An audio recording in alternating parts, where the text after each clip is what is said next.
yo insistiría diciendo que hay, digamos, muñecos de muñecos, hay dibujos de dibujos, hay películas de películas, hay series de series, ¿no?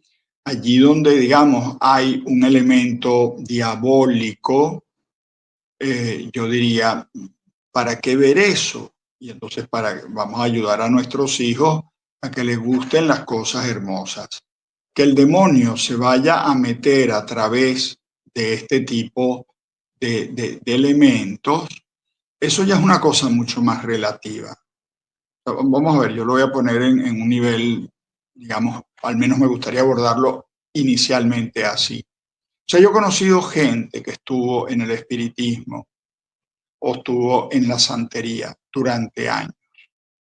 Conocen a Cristo, dejan ese mundo y después no pasa nada.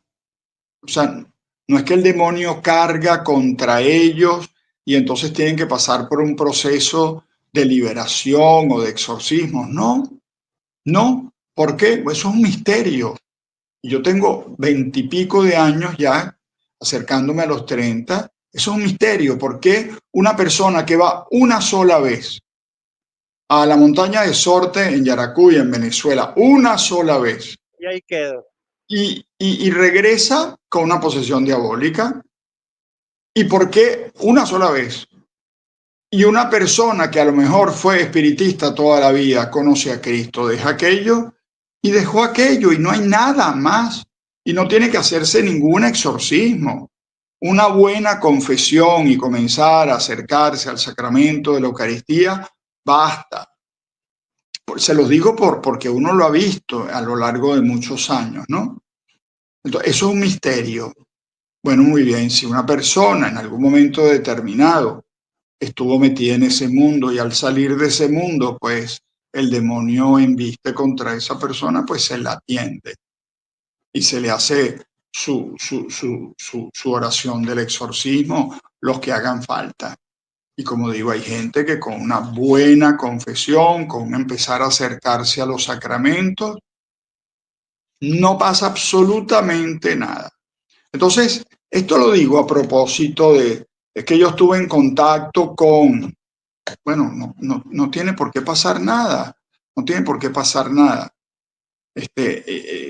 Claro, es que eso son cosas diabólicas, entonces como sugieren el elemento diabólico, entonces el solo acercarme, el solo ver, el solo visitar una tienda donde venden ese tipo de cosas, ya me pongo mal, por el amor del cielo. O sea, yo creo que allí tenemos que ser muy sobrios y yo creo que la cercanía a Dios nos da también una paz, una serenidad que nos lleva a desestimar, digamos, ese tipo de cosas y a no prestarles mayor atención.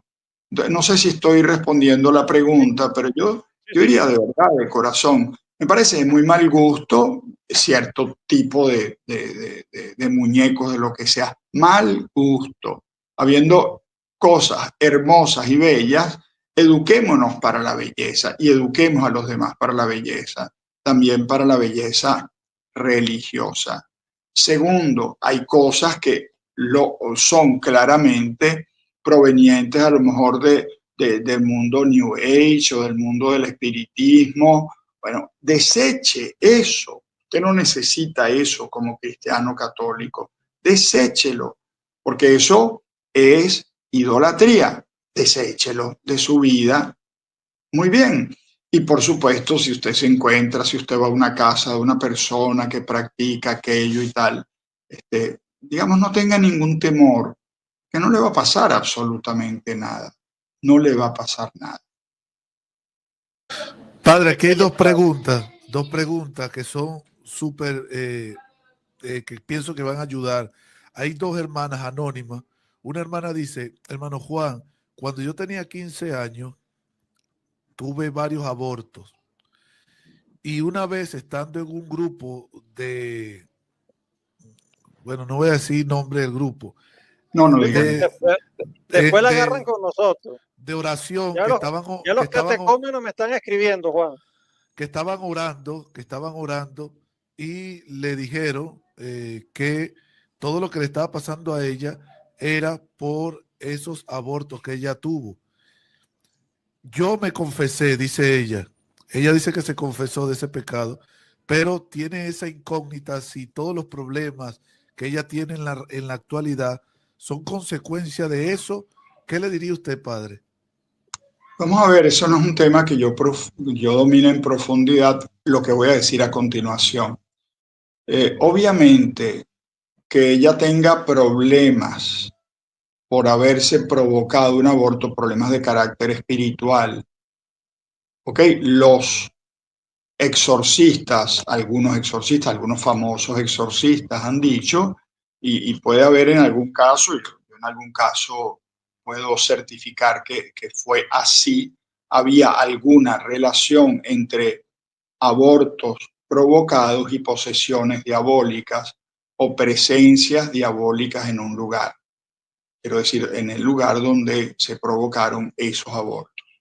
Pero también tengo que decir que lamentablemente uno ha escuchado mucha gente a lo largo de 37 años de sacerdocio, pero sí personas que en el confesionario pues se acusan de haberse provocado un aborto que nada que ver, o sea, están muy arrepentidos, por supuesto, bendito sea el Señor, no lo volverían a hacer nunca en la vida y espiritualmente hablando no ha habido ninguna consecuencia en el sentido, cuando digo espiritualmente hablando, de que puede haber algún tipo de contaminación diabólica. Ok, eso es para entrar, primera cosa. Segunda cosa, hermana mía, recuerda, y esto es lo que yo decía que yo no conozco a fondo, pero uno se ha leído sobre el tema, que hay un síndrome post-aborto. O sea, cuando una persona se provoca un aborto, después pasa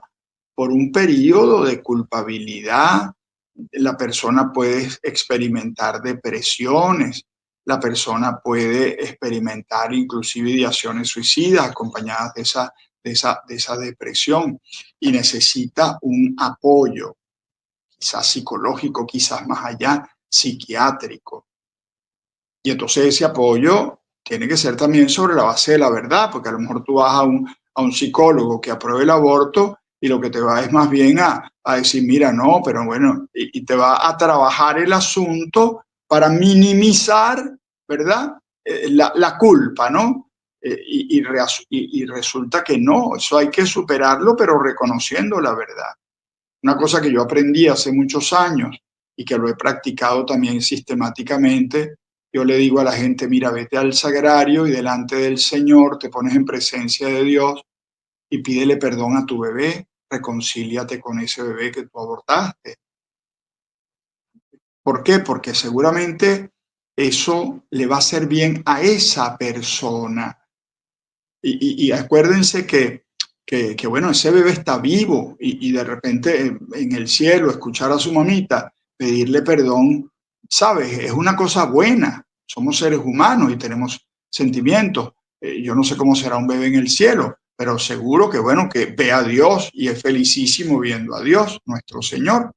Y entonces, claro, le hará mucho bien a esa señora y el saber que de alguna manera le está pidiendo perdón a su bebé y se está reconciliando con él, porque ella en un momento de debilidad, de miedo, de temor, de incertidumbre, porque no es que la gente es mala, malísima y por eso se provoca un aborto.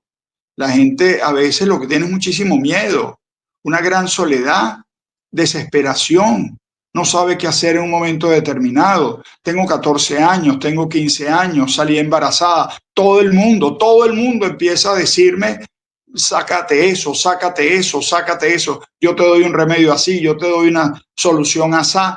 Y a lo mejor la persona termina claudicando, pero después lleva ese peso en su corazón toda la vida. Lo llevan en su corazón. Yo he conocido gente que después de 50 años de haberse provocado un aborto, todavía lloraban por eso, Entonces, claro, y eso más la mujer que el varón, porque nosotros los varones no sentimos lo que siente la mujer.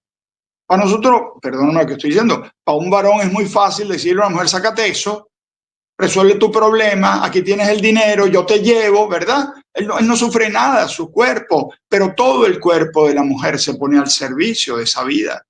Entonces, cuando uno se provoca un aborto, después lleva un sufrimiento. Y yo le recomendaría a esa hermana mía, habla con un sacerdote, ábrele tu corazón, porque a lo mejor no es que tus problemas, a lo mejor tú tienes problemas porque desde entonces arrastras una depresión, porque llevas una tristeza en tu alma y tú necesitas una sanación. Y tú necesitas sanar eso. Y después los problemas de la vida son los problemas de la vida. Pero que a mí me vengan a decir que los problemas de la vida son porque yo me provoqué un aborto, me parece como falto de caridad en el fondo. ¿Ok? Entonces tú vas a llevar siempre, toda la vida, ese estigma. Entonces, bueno, ¿dónde está la misericordia divina, no? No, yo sinceramente creo que las cosas no son así. En algún caso puede haber alguna cosa, como decía al principio, y muy bien, eso se arregla, bueno, con una atención sacerdotal, un exorcista. Pero en la mayoría de los casos lo que hay es un drama humano que es muy doloroso. Yo, hablando de esto y pensando en casos que me están pasando ahorita, a veces ya ni recuerdo quién, porque claro, uno como sacerdote inclusive trata de no recordar demasiado las cosas para poder así preservar en el futuro siempre pues el secreto de confesión. Pues obviamente a uno hasta le da todavía dolor cuando uno habla de estas cosas, pero lo que hay es mucho dolor y mucho drama. Y llevar eso al ámbito diabólico así sin más es no haber comprendido el sufrimiento y el dolor que ciertos errores o pecados en la vida que se pudieran haber cometido producen en la vida de la persona.